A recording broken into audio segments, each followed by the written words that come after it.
Aujourd'hui, prenons le temps d'en apprendre davantage sur Dieu qui est venu en cette époque pour sauver l'humanité, avec le sujet « Le roi David et le Christ Ansanhong ». La Bible est un livre extraordinaire, rempli de prophéties. La Bible a prophétisé sur Jésus, qu'il naîtrait d'une vierge à Bethléem et que son corps serait placé dans le tombeau d'un riche. La Bible a également prophétisé que Jésus verserait son sang pour pardonner nos péchés en mourant sur la croix. Les prophètes ont écrit en détail les choses concernant le Christ. Comme la Bible a prophétisé en détail sur les choses qui se sont produites il y a 2000 ans, il y a beaucoup de prophéties dans la Bible sur Dieu qui apparaît en cette époque pour sauver l'humanité. Voyons 1 Thessaloniciens, chapitre 5, verset 19. N'éteignez pas l'esprit, ne méprisez pas les prophéties, mais examinez toutes choses, retenez ce qui est bon, abstenez-vous de toute espèce de mal. Puisque beaucoup de gens n'ont pas encore expérimenté l'accomplissement des prophéties de la Bible, ils vivent dans l'ignorance et pensent « les prophéties s'accompliront vraiment ?» Cependant, Dieu nous a avertis « n'éteignez pas l'esprit, ne méprisez pas les prophéties ». Voyons Apocalypse, chapitre 22, verset 18. Je le déclare à quiconque entend les paroles de la prophétie de ce livre. Si quelqu'un y ajoute quelque chose, Dieu le frappera des fléaux décrits dans ce livre. Et si quelqu'un retranche quelque chose des paroles du livre de cette prophétie, Dieu retranchera sa part de l'arbre de la vie et de la ville sainte, décrit dans ce livre. La Bible n'est en aucun cas quelque chose qui peut être altéré ou appliqué artificiellement. Les 66 livres entiers sont les paroles de la prophétie écrites par les prophètes qui ont été émus du Saint-Esprit. Comment pouvons-nous mépriser les paroles de la prophétie? Faire cela n'est pas différent de mépriser Dieu, qui a écrit les prophéties. Nous ne devons jamais le faire, n'est-ce pas? Allons à Ésaïe, chapitre 52, verset 7. Qu'ils sont beaux sur les montagnes, les pieds de celui qui apporte de bonnes nouvelles, qui publie la paix, de celui qui apporte de bonnes nouvelles, qui publie le salut, de celui qui dit à Sion, qui règne, ton Dieu règne. Dans notre Sion, Dieu est le seul qui règne. Ce n'est pas un endroit où règne un ministre, un chef de zone ou un chef de secteur. L'endroit où Dieu règne sur son peuple est l'Église de Dieu. Voyons le verset 8. La voix de tes sentinelles retentit, elles élèvent la voix. Elles poussent ensemble des cris d'allégresse, car de leurs propres yeux, elles voient que l'Éternel ramène Sion. Il revient à Sion, dans la Bible en français courant. Si nous n'ajoutons rien aux paroles de la prophétie et n'en retranchons rien, à quel endroit Dieu revient-il? À Sion. Que fera-t-il là-bas? Il régnera. Sion est un endroit établi et gouverné par Dieu. C'est pourquoi toutes les nations du monde entier aspirent à revenir à Sion. Cependant, tout le monde ne vient pas à Sion. Sion est l'endroit où le peuple de Dieu se réunit. Voyons le verset 8 de nouveau. La voix de tes sentinelles retentit, elles élèvent la voix. Elles poussent ensemble des cris d'allégresse, car de leurs propres yeux, elles voient que l'Éternel ramène Sion. Éclatez ensemble en cris de joie, ruines de Jérusalem. Car l'Éternel console son peuple, il rachète Jérusalem. L'Éternel découvre le bras de sa sainteté aux yeux de toutes les nations, et toutes les extrémités de la terre verront le salut de notre Dieu. Frères et sœurs, n'est-il pas dit que Dieu étendra sa grâce à toutes les nations et qu'elles verront le salut de Dieu? C'est également une prophétie. Cette prophétie s'accomplira sûrement. Les paroles, toutes les extrémités de la terre verront le salut de notre Dieu, ne signifie-t-elle pas que Dieu transmettra l'Évangile, le message du salut, même jusqu'aux extrémités de la terre? À chaque temps, le peuple de Dieu a prêté une attention particulière à la providence du salut de Dieu. Au temps du Père, les prophètes étaient fiers de Dieu Jéhovah et les apôtres étaient fiers du nom de Jésus au temps du Fils. Partout où ils allaient, ils se vantaient du Christ en disant « Crois au Seigneur Jésus et tu seras sauvé, toi et ta famille. »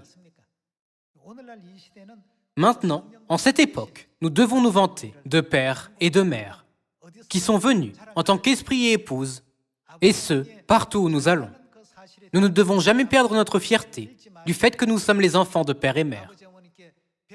De plus, selon les enseignements de père et mère, nous devons faire de bonnes œuvres pour les membres de notre famille et ceux qui ne sont pas encore entrés dans la vérité. Aujourd'hui, étudions la prophétie du roi David par le sermon intitulé « Le roi David et le Christ An Sang-hong ». Voyons Osée, chapitre 3, verset 4. « Car les enfants d'Israël resteront longtemps sans roi, sans chef, sans sacrifice, sans statue, sans éphod et sans téraphim. Après cela, les enfants d'Israël reviendront. Ils chercheront l'Éternel, leur Dieu, et David, leur roi. Après cela, ils chercheront David. Quand cela se passera-t-il? Et ils tressailliront à la vue de l'Éternel et de sa bonté, dans la suite des temps. » Osée chapitre 3, verset 5 est une prophétie très importante pour nous. Il est dit que le peuple de Dieu cherchera David dans la suite des temps. Une personne qui a vécu il y a 3000 ans, peut-elle revenir à la vie dans la suite des temps? Nous pouvons clairement comprendre que ce David ne peut jamais être le roi David, qui était le deuxième roi d'Israël. Il doit plutôt être le David prophétique. Cela ne veut-il pas dire que ce n'est que lorsque nous trouverons le David prophétique dans la suite des temps que nous pourrons recevoir les bénédictions que Dieu a préparées pour nous et entrer au ciel? Alors, découvrons qui est ce David prophétique en allant à Ésaïe chapitre 9, verset 5. Car un enfant nous est né, un fils nous est donné, et la domination reposera sur son épaule. On l'appellera admirable, conseiller, Dieu puissant, Père éternel, Prince de la paix. Qui est Dieu puissant, Père éternel? N'est-ce pas Jéhovah? Le prophète Ésaïe a déjà prophétisé, il y a 700 ans, que Jéhovah naîtrait enfant dans l'avenir. Continuons avec le verset 6. Donner à l'empire de l'accroissement et une paix sans fin. Au trône de qui? Au trône de David et à son royaume. L'affermir et le soutenir par le droit et par la justice, dès maintenant et à toujours. Voilà ce que fera le zèle de l'Éternel des armées. Jéhovah devait venir sur la terre en étant né enfant. Qui était l'enfant? Il était Jésus. Lorsque Dieu Jéhovah a porté la chair et est venu sur la terre, il a utilisé le nom Jésus. Voyons le chapitre 8 au verset 23. Mais les ténèbres ne régneront pas toujours sur la terre où il y a maintenant des angoisses. Si les temps passés ont couvert d'opprobre le pays de Zabulon et le pays de Nephtali, les temps à venir couvriront de gloire la contrée voisine de la mer, au-delà du Jourdain, le territoire des païens. Le peuple qui marchait dans les ténèbres voit une grande lumière. Sur ceux qui habitaient le pays de l'ombre de la mort, une lumière resplendit. Jésus-Christ est né à Bethléem, puis a grandi en Galilée, n'est-ce pas? Ici, dans le chapitre 9, Ésaïe explique certaines choses sur Jésus. Jésus est Jéhovah qui devait venir sur la terre en tant qu'enfant. Il s'assoira sur le trône de David. Trouvons l'accomplissement de cette prophétie dans Luc chapitre 1. Luc chapitre 1, verset 30. L'ange lui dit, « Ne crains point, Marie, car tu as trouvé grâce devant Dieu. Et voici, tu deviendras enceinte, et tu enfanteras un fils, et tu lui donneras le nom de Jésus. Il sera grand, et sera appelé fils du Très-Haut. Et le Seigneur Dieu lui donnera, quoi? Le trône de David, son père. » C'est la scène où la prophétie d'Ésaïe chapitre 9 s'est accomplie. Un enfant nous est né, et il était en fait Dieu puissant et Père éternel. Le nom utilisé au temps du Père était Dieu Jéhovah. Lorsque Dieu Jéhovah est venu sur la terre en chair, il a utilisé le nom Jésus. Le Seigneur Dieu lui donnera le trône de David, son père. Il régnera sur la maison de Jacob éternellement. Et son règne n'aura point de fin. Dans Osée chapitre 3, il est écrit « Cherchez David dans la suite des temps. Ce n'est qu'alors que vous pourrez recevoir les bénédictions de Dieu. » Alors, quelle est la relation prophétique entre David et Jésus? Voyons 2 Samuel, chapitre 5, verset 4. David était âgé de 30 ans lorsqu'il devint roi. David s'est assis sur le trône lorsqu'il était âgé de 30 ans. David était âgé de 30 ans lorsqu'il devint roi. Et il régna combien d'années? 40 ans. Il est écrit que David a régné 40 ans. Le roi David s'est assis sur le trône à l'âge de 30 ans et a régné 40 ans. Alors, qu'en est-il de Jésus, qui est venu en tant que David prophétique? Voyons Luc, chapitre 3, verset 21. Tout le peuple se faisant baptiser, Jésus fut aussi baptisé. Et, pendant qu'il priait, le ciel s'ouvrit, et le Saint-Esprit descendit sur lui, sous une forme corporelle, comme une colombe. Et une voix fit entendre du ciel ces paroles. « Tu es mon Fils bien-aimé. En toi, j'ai mis toute mon affection. » Jésus avait environ, quel âge? 30 ans, lorsqu'il commença son ministère. David a reçu l'onction physique à l'âge de 30 ans et s'est assis sur son trône. Jésus, le David prophétique, a reçu l'onction spirituelle à l'âge de 30 ans et a commencé à régner sur son royaume. David et Jésus ont été oints à l'âge de 30 ans. Jésus aurait pu être baptisé à l'âge de 20 ans ou de 25 ans, n'est-ce pas? Mais étonnamment, Jésus a été baptisé lorsqu'il avait 30 ans. C'est vraiment incroyable. Cela montre que chaque prophétie s'accomplit précisément. Si David a été oint à l'âge de 30 ans et a régné 40 ans, Jésus, qui est le David prophétique, doit être oint spirituellement à l'âge de 30 ans et régner 40 ans. Ce n'est qu'alors que nous pourrons dire que les prophéties se sont accomplies avec précision. Cependant, comme vous, et tous les biblistes le savaient bien, Jésus a prêché l'Évangile pendant 3 ans.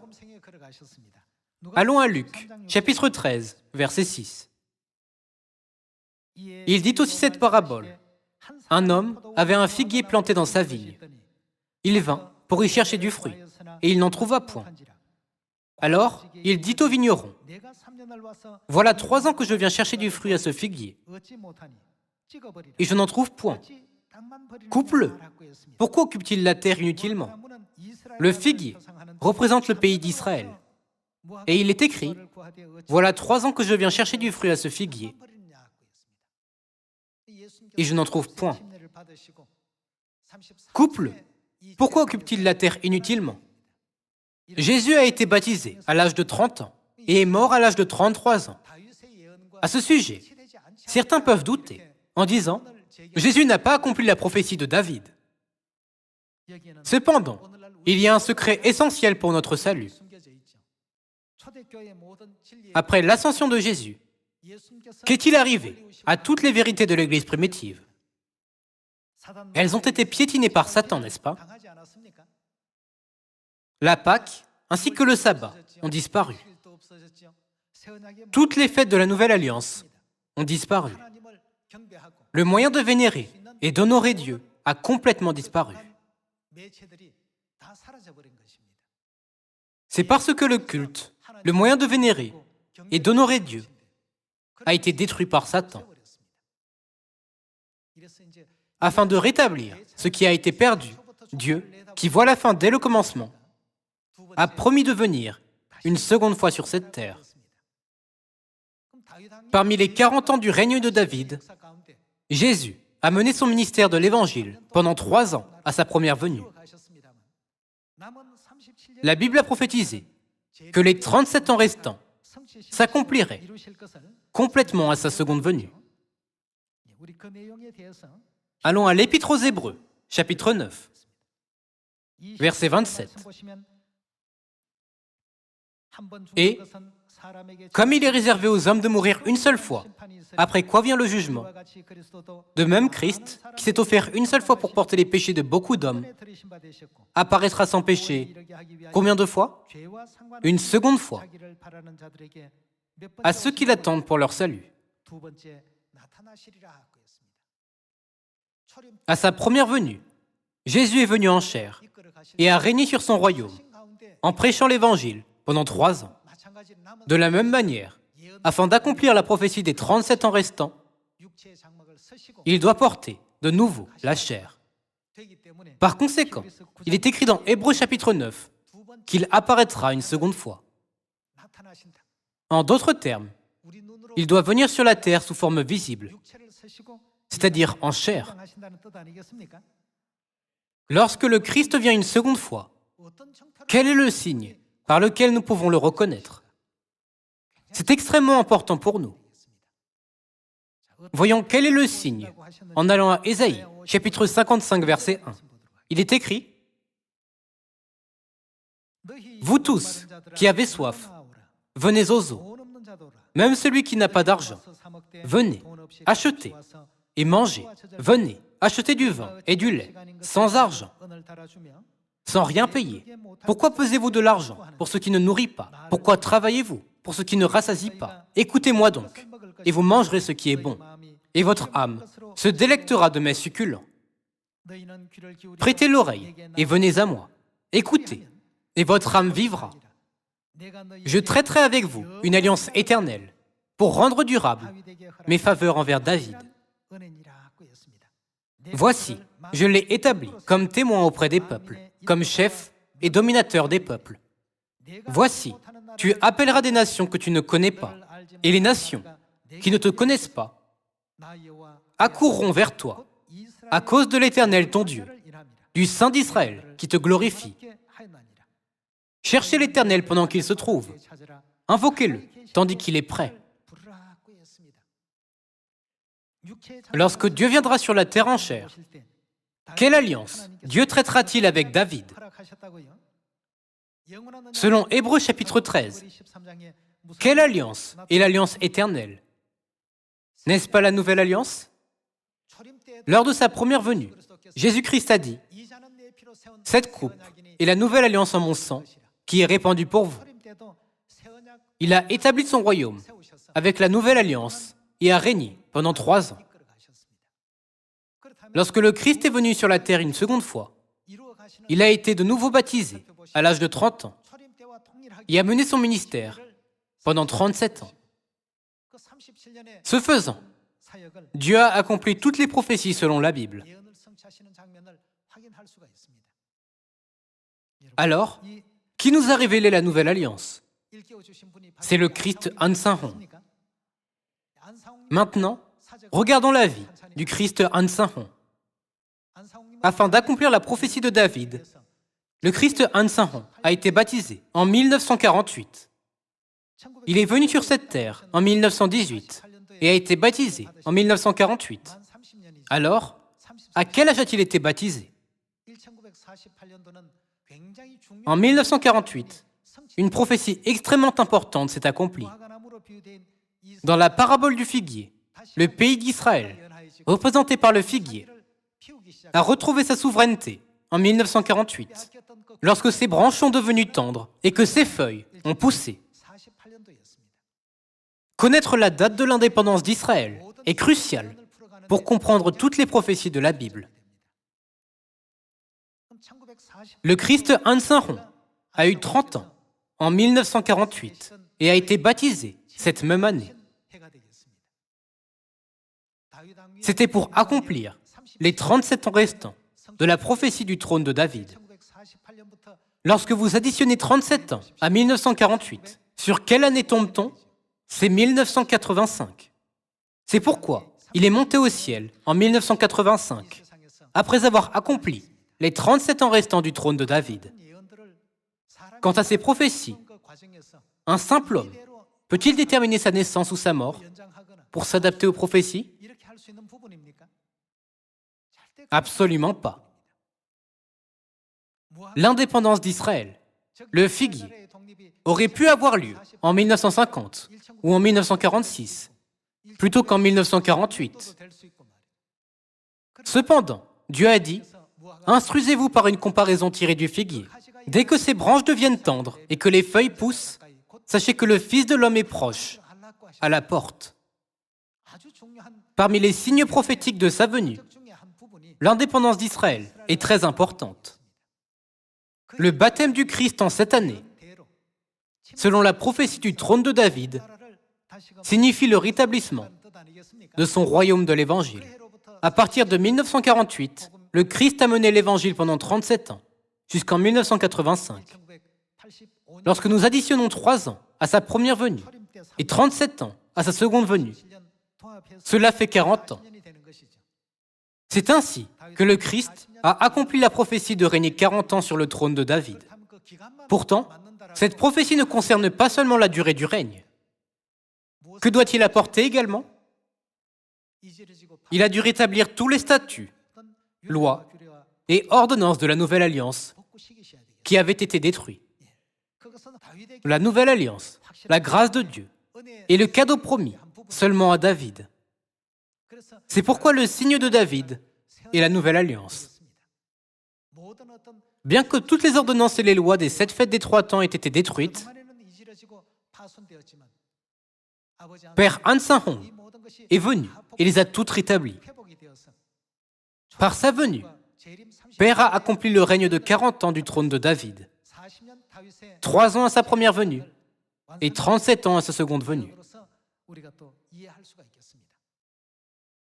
Quelqu'un d'autre a-t-il déjà ouvert le chemin du salut à l'humanité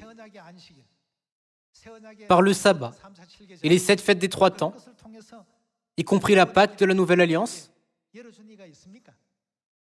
Il y a eu de nombreux biblistes, théologiens et pasteurs, mais personne n'a jamais parlé de ces choses. Ils prétendent que quiconque croit peut être sauvé.